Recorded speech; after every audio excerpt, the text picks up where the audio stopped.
international maritime jurisdiction. It used to be called the Ancient Code of Kings. It's been updated to called Uniform Commercial Code as the Law of the High Seas and Admiralty and Jurisdiction. Right? And so all nations are codified under Uniform Commercial Code. And the only thing that the Uniform Commercial Code can codify is a legal fiction, right? And the legal fiction, if you are a member of the legal fiction, you have to be a straw man in order to be a part of it. Mm-hmm. To even play in any of these, you gotta be dead. Right. Now, in order to bring back the living system is based upon husia, authoritative utterance and exceptional insight. The hua is the authoritative utterance, the voice, the ability to speak a thing into existence. You speak it into existence by being in a position to write and telling the truth, and it has to happen. Because Big Mama said so.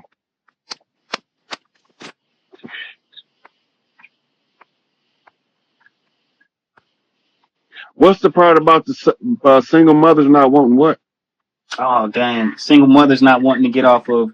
You see that part. That was a whole different question, by the way. But he was saying what single mothers not wanting to get off child support, food stamps, so on and so forth. He said he wants you to talk about what's the reasoning behind that.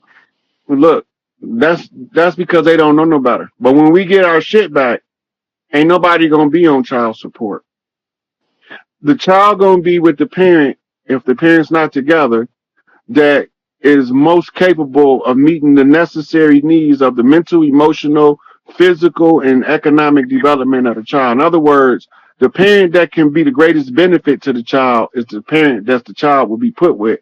And this will be done by the evaluation of the family members, the women in the family as the mothers, and the men in the family as the fathers. So if you're a piece of shit father, the men in your family gonna whoop your ass and you ain't gonna be able to see your son. Mm-hmm. But if you are a good father, the women gonna back you up, and then the men gonna back you up because the women back you. Most loved, most respected in this scenario. Mm-hmm. Right? The most respectable parent with the strongest moral compass under matriarchy is the parent responsible for the children. Now, here's the part that a lot of the brothers ain't gonna like. If your child have a sibling that's older or younger than your child, and when you do stuff for your child, you do something for the other children so that the other children doesn't establish a mutiny in the family to your child. So a guy was going over a video yesterday. This guy brought McDonald's only for his child, and the girl got 4 other kids. I saw that shit. Now look, this is serious because he's fundamentally right.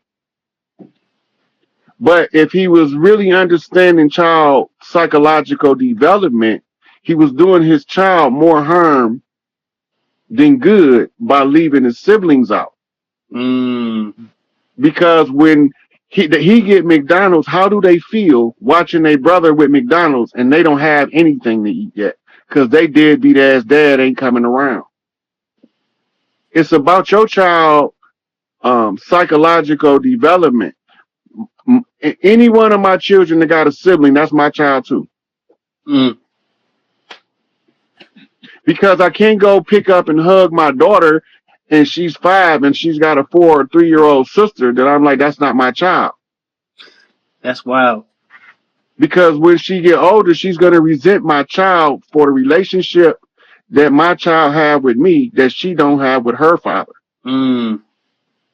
So it's a better healing salve to the community to meet the psychological need of any child that you approach, whether yours or not.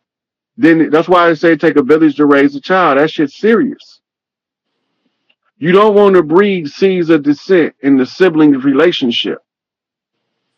Because you're not responsible for the other children doesn't mean it's not negatively affecting your child. When you do something for your child and totally neglect the other children, right? if you want to take your child out to eat and you can't afford to feed the rest of the children, you're supposed to get that time with your child where it's you and them, and you don't have nobody else with you, Mm-hmm. right? And then you can give them whatever you want them to have.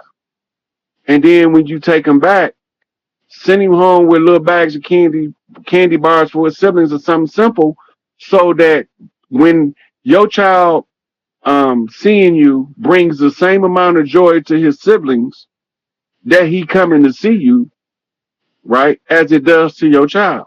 I'm going to see my daddy. Oh, every time you go see your daddy, he send us something back. Right. We love your daddy. I Mm-hmm. wish my daddy wasn't a bum. Kids talk like that, They do. you know. But those relationships that as a child, it seems so innocent that this is my child, I'm taking care of my child. It seems so innocent when he's doing his part for his child and leaving the other children out, but it's doing more damage to his child than he can possibly see. Because if you got the only kid in the house with new shit on, the rest of the kids bummy, dirty because their daddy ain't around and their mama can't afford to buy them nothing, right? Right. What you think they gonna do to your child? They gonna call him bougie, say he uppity, and he think he better than everybody else, and then they gonna treat him like shit. So I feel like if it's my son and his brother is at home, and I'm going to take my son shopping, and I'm not bringing him to my house, I'm gonna get something for his brother, even if it's one thing. He's gonna get something, but it's not because I'm kissing the lady ass or I'm kissing her other child's ass. It's that my son's relationship with his sibling is more important to me than my money. Mm. And a That's lot of hard. people don't understand that. Nah, yeah, I was gonna say that's the first time I've heard somebody come from that perspective, and it opens my eyes because the reason why I laughed when you brought it up is like she was clearly in my eyes, she was clearly in the wrong because he was saying like, look, I'll take my son out to the car. You ain't got to eat in front of everybody. I get it. I get her standpoint of like, don't feed them in front of everybody else and not bring them food. But she wouldn't even Right. let them come out to the car, so I was like, yeah, she really in the wrong. She But she your okay perspective now there, it's fundamentally she's wrong. But when it comes to the welfare of the collective children, she's right. mm-hmm, Right. That man only laid up with her for one baby. He didn't lay with her for all of them. But the goodness in his heart, if he understands his child and what's best for his child, he's gonna do it anyway. Now he might start off like that, and then it's gonna be something creep up inside him saying, "Now you can't do that shit," without her saying nothing. mm, It's going to come up unless he don't have a conscience. And then if he don't got a conscience, it's not gonna matter anyway what she say, right, because everybody don't got a conscience. not at all. I'm gonna take like 3, 4 more questions. Uh, So what happened to the Georgia Guidestones? From the view that it looked like to me, it got hit with an energy pulse weapon. Now, the reason I say that is because when the explosion went off, it wasn't a fire combustion, right? It's supposed to have been a small mushroom cloud if it was a fuel based explosive, which common explosives is gunpowder, nitroglycerin, and fertilizer fuel. It was none of those used because it would have left a fireball when it blew up. There was no fire. No fireball came from the explosion, which tells me whatever it was more like a accelerator, an energy accelerator weapon than it was a fiery explosive weapon. mm, So being that it's an energy weapon, it's two places that the weaponry can come from. The U.S. military has energy weapons that they confiscated from extraterrestrial crafts that's crashed. They know how to use them. And the Galactic Council has energy weapons that, if the system isn't moving according to how it's supposed to, they can use those energy weapons to fuck all kind of shit up. They cut off HARP in 2018. HARP was shut down by Donald Trump. Mm.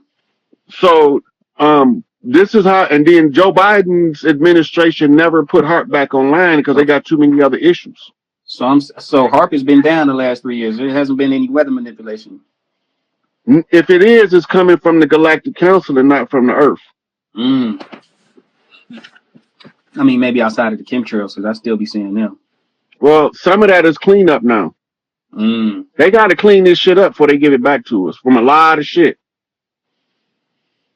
Poisoning the people and all that shit. They got to clean that shit up. GMOs, hormone laced feed that turn little girls into puberty at 8 and 7 years old and shit. All that shit got to go. Mm-hmm. Right? And the beef is the worst food stock. You're not supposed to use beef for food stock. Mm. You're supposed to use bison, elk, shit like that. You're not supposed to use domestic cattle. Domestic cows is used for what you call the byproduct. The milk, the cheese, the cottage Mm-hmm. cheese, Mm-hmm. right? Then you use the urine for different stuff. You use, when they die, you use a pelt to make leathers and stuff, but it's not for human consumption because it's saturated fat, Mm. right? Bison don't have saturated fat. When you go back and look at one of their plans to destroy us was to kill off Yep, all of all the the bison. bisons. Mm-hmm. And then they replaced them with bovine beef that's Right. not native to the land. Mm-hmm. Now, um, this ain't concrete, but what I believe is that all of the cows in America are going to be rounded up and shipped back to India where they belong, where they sacred animals at. They are shutting down a lot of cow farms. Yep. That's because they was filling them up with all types of hormones that disrupt the development of our kids, our children. That's a good one. It The says, can you alpha and the ask what? Rod to explain the alpha and omega? That's it. Alpha is the beginning. Omega is the end. And is the little omega, which comes from um, the aim, which is the alpha in the omega, right? So the saying or the quote is, as it was in the beginning, so shall it be in the end. At the Mm-hmm. close of every cycle, we have to restore it back or reset back to original. When you reset back to original, you go from omega back to alpha, but it's in reverse. It's from alpha to omega, as how it's, but it's really from omega to alpha, from the end to the beginning, because we Because you're already going went from from the end alpha to to the omega. mm, Right. going back. Yeah. So you got to look back to see forward. It's just the code to say that everything has to be reset in the end like it was in the beginning. For the most part, we just getting critical awareness to the collective, but for the most part, except for the low level minions, right? For the most part, they gone. All of the big wigs, most of the Enlil family then turned tail and left. That's why all them CEOs was resigning. Yep. But that ain't the only ones resigning. Yeah, a lot of people don't know about senators and congressmen all over the country is Mm-hmm. stepping down because they're saying there's not going to be no more elections.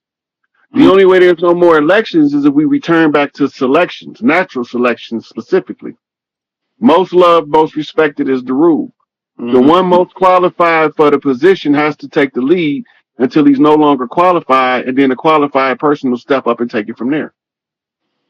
That's the structure. That's smooth. So that's how chiefs. I can't say ordained, but that's how chiefs came to power back in the day. Is through So natural let's talk selection. about Chiefs for a minute because somebody asked a question earlier and I didn't really answer it. You don't become a chief um, just because you said you're the chief. You got to be the head of a family, and you got to have the love and respect of other chiefs, right? The more chiefs you influence, the higher your rank becomes. We talk about, and all chiefs aren't men. This is the hard part for a lot of people to understand because the patriarchs told us that the chiefs was only men, but it was probably more women chiefs than it were men chiefs. So, They become family administrators, appointing people to positions in the family that they can be most useful to the family. And as is following that same rule, the one who knows takes the lead in that area, mm, right? So let's say, for instance, in our family, we had dog fighters. I would take the lead because I know more about dogs than anybody in my family, mm-hmm, right? And let's say we got another part of the family that bend metal. I'm not taking the lead because I'm not a smith, mm-hmm, right? All of the smiths worked with metals, smelters. You got goldsmiths, blacksmiths. It's all telling you the metals and the materials they work with, right? You mm-hmm, got jewel smiths. They were the ones who cut the diamonds, rubies, and sapphires. We didn't hold in high esteem crowns of gold. We held nature's adornment in higher esteem than the fabrication of the hands of man. This is mm-hmm, why we wore feathers, mm-hmm. because the beauty in some of the feathers, like we don't have as many exotic giant birds as we used to have that we used to collect the feathers from because they killed them all. Mm. Just so we wouldn't have them to make elaborate headdresses, right? Right. So we believed in the turquoise stone's power and the crystal's power, and they believed in adorning their gold crowns with diamonds and shit, sapphires and rubies.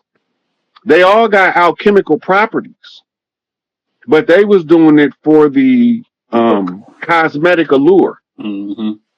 So when they came over here, our opulence was simple to them, Mm. right? Because they seen us in deer skins and bison skins with moccasins on and feathered headdress. Our culture holds nature in a higher esteem than the invader. The invader holds in highest esteem the things that man can fabricate with his hands. Mm. And that's the major difference in how you can tell them from us. Because the simple things we have gratitude for. But if you don't give them big gifts, they have no gratitude. Mm. We can trade fruit basket for a basket of scented pine cones and be just as content. They don't want that shit. That's trash to them. If there's no gold and jewelry involved, you're a peasant to them, right? So they look down on us, but we looked up to Big Mama. We didn't look up to men, What did right? Kanye say? They made us hate ourselves and love they will. Yep. Messages in the music. Mm-hmm. Damn. That's wild. It's possible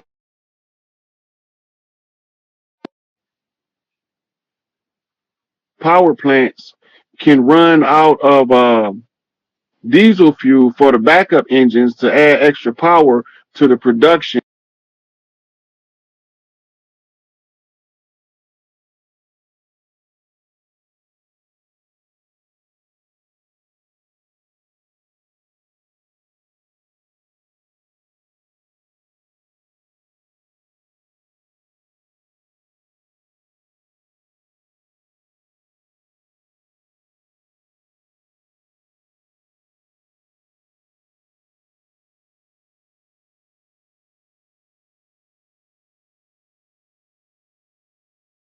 Never know. Right. But the biblical seminarians know they lying to the people, and in order to get they preaching certification, they just go along with the lie. That's what we do. Go along to get along. So if you continuously go along with the lie, you can't liberate nobody or free nobody mind because you live in a lie. But I'm gonna say this, Rod, just like I've said when the times when Grand Sheik has made this like sort of like blanket statement about all preachers already know, and all preachers do not know because I agree, all preachers don't go to seminary. All preachers, and if they right? do, like me, they may go to a college that has a specific evangelistic focus, and is not even in comparative religion. They're always putting Christianity up as this is the example, and anything other than is an abomination. So they basically, when they do comparative religion, it's not to give you an opportunity to see that there are other sources of information that are historical and factual that this stuff is based on. Most preachers sit in churches and have sat and listened to preachers from the pulpit, got pulled into believing that they were called to do the same thing that preacher or a bishop or whoever was doing, and then they get to do it, and they do it from their heart. It is later on when they get into the inner workings of what goes on behind closed doors in the back room, and the conversations and the humanity and lack of divinity of those men and women of the so-called club. It is then that they see the hypocrisy, and I'm speaking from experience, then that you see the hypocrisy of what's really going on, and you got to question whether any of this ish was true, because they're just out there doing this thing, but they're living a whole different lifestyle. So in defense of the ones who went in with their heart and soul in it, and didn't know that it was what it is, then I'm saying all don't know. But what I do have a problem with those who, once you find out, that they continue to perpetuate that. Well, one of the things about those who go through the seminary that know, and those who come in as they call those hands-on preachers. They was taught hands-on by somebody in the church that helped them to learn how to basically run the church. Mhm. Those are not as responsible as the ones who go read it in its original language, understand that it don't say what they telling you to say. Absolutely. um, it's a writing by Khalil Gibran called John the Madman that expresses the sentiment of you telling these people lies. I'm gonna tell them what's really in the book, right? There's so much stuff in the Bible that you can use it for any form of manipulation you choose to, if the people don't understand their own spiritual development. It becomes a easy tool of exploitation for those seeking to be wealthy. It's a way to get a whole lot of material gain for well placed lies. They don't have to know they lying when they come in, but at some point the discovery is imminent. You cannot continuously read that Bible and preach, because when you start preaching in front of a group of people, most people don't know this. You start off, you might be a fraud, but you start getting messages. Hey, Mhm. stop telling them lies to the people, right? And sometimes the message might come from a 3-year old in the church saying, "Why that preacher lying?" Right? I know when I was 6 years old, I knew they was lying because I asked my mama and got my shoulder ringed off. She wasn't mad at me for saying it. She's mad at me for saying it in church. Mama, why that man up there telling that lie? I was in Grand Rapids. We was living in Grand Rapids at the time, Grand Rapids, Michigan. That was Pastor Abney um, preaching, and he was going over the standard Jesus script. And this was my first time really, really, really listening as a child to somebody tell the Jesus story. He told it exactly how he's taught to teach it. And I immediately said, this man lying, as a 6-year old. And it was a blatant outburst. All the church ladies turned around looking at me. And it embarrassed my mama to the point where she pinched me and wrung my shoulder off, got me crying up in the church. Talking about you can't be saying that up in here. And then when we got home, later on, she talked to me, and then because she did, even if she disciplined us, she still talked to us. Hmm. She didn't just discipline us and didn't never give us nothing. She gave us a lot of wisdom, even though she did spare the rod, spoil the child. I don't think she gave me enough ass whoopings. Whereas some of my siblings might feel like they got too many, right? But when I Where did look at you the, fall in the? Are you youngest, oldest, middle? I'm the seventh child, and Of how many? it was originally 10 of us. It's 8 of us left. Okay. Yeah. So, I'll be number 7. My mama was number 7, and her daddy was number 7. Okay. Significance.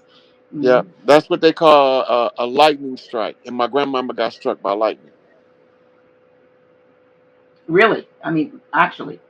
Yeah, she was working on the fields of Mississippi down by Macomb, Magnolia, Tylertown area, and the storm came in and she got struck by lightning. That was my mama's mama. My mama said she was. I think my mama was 5 years old when it happened. She never stopped grieving her mother her entire life. Oh, so she did not survive the lightning strike. No, Hmm. Wow. yeah, Right. that's where it ended her. But her spirit was strong in my mama, and it was due. So this goes back to the psychic connections with people. It's from the heart chakra, and it's from the place of pure love. And this is why most people can't never attain psychic abilities, is because their heart is confused with the ways of the world, right? So those with the golden heart can shine the brightest, but they first have to get the charring off from being exposed to the dirt of society. And that's what we working on. That's why we here. That's what our karmic debt in being here is to clear it by following our path of our book of life. You don't know what your book of life is until you get a certain level of awareness and look back on your life, and it's what they call dying while yet living. It's part Hmm. of doing shadow work while you're going through the dark night of the soul. So when you look back on your life, you see certain patterns, key names, key figures, who's influenced what. And archetypes. You see certain Yeah. archetypes. So archetype is part of the required study in the priesthood to allow you to understand which aspect of God you're dealing with. The highest aspect of God we call Big Mama. And the next highest aspect of God we call Big Papa. Right? Big Mama feminine, Big Papa masculine, but we call them the old energies, right? So when you hear about them, call them the gods from days of old. It's written in a lot of the texts around the world, but don't nobody know what it means. Because they don't call for help, they can't get none. They calling the wrong names, right? Jesus is spelled Iesous in Greek, right? Using applied grammar, IE becomes fused as I, S, U cancels out the O and makes the US sound us. So when you pronounce it as a single word, it says ISIS. But the story that it's telling is not the story of ISIS, it's the story of Moses or Horus, right? So the character, the Old Testament was written as a recovery text for the New Testament, meaning the New Testament was written first. We were told always told in the church and in Bible college that the Old Testament is the new concealed and the New Testament is the old revealed, and that's the way they kind of played it off.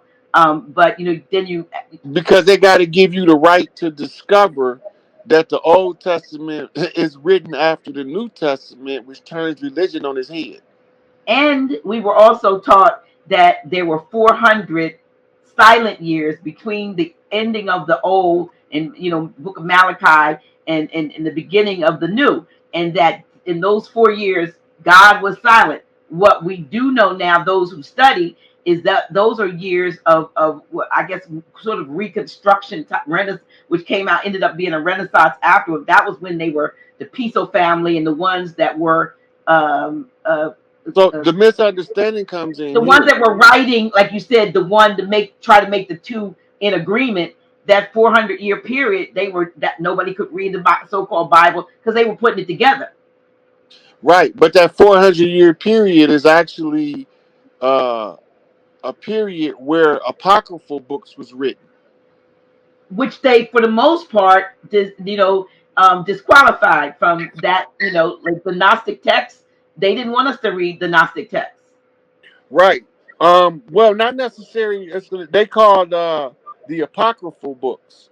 The Well, the apocryphal apocryphal books. books, and then later on, the Gnostic, anything Right. that was So written in gnosis knowledge, we weren't supposed to have that. We were just supposed to believe.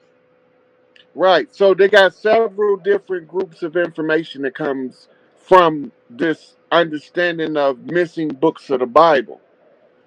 First, source material. Because when you source material back, it's a book called Black Gods Who Wrote the Bible. No, Black Africans Who Wrote the Bible, right? Because the Bible was written by Etruscan Moors for the purpose of military conquest, and it was compiled and rewritten, I should say, based off ancient texts in order to control the narrative. And the True. controlled narrative is what Rome has been doing the whole time. True. When I used to always hear my father say, when you look for the when you say when you look for the troublemaker, all roads lead to Rome. I don't know what he's talking about, but when I followed it religiously, I ended up with the Nicene Council in 325 AD. When I Right. followed it back politically, I ended up with something called Plato's Republic. When I figured it out, when I followed it back socially, I ran into something called a Greco-Roman Empire. When I ran it back uh, from a athletic perspective, I ended up with the Olympiad. So I always ended up in Rome. Hmm. So when I started tracing the dirt doers back, they went straight to Rome. They went to the Nicene Council, 325 and 327.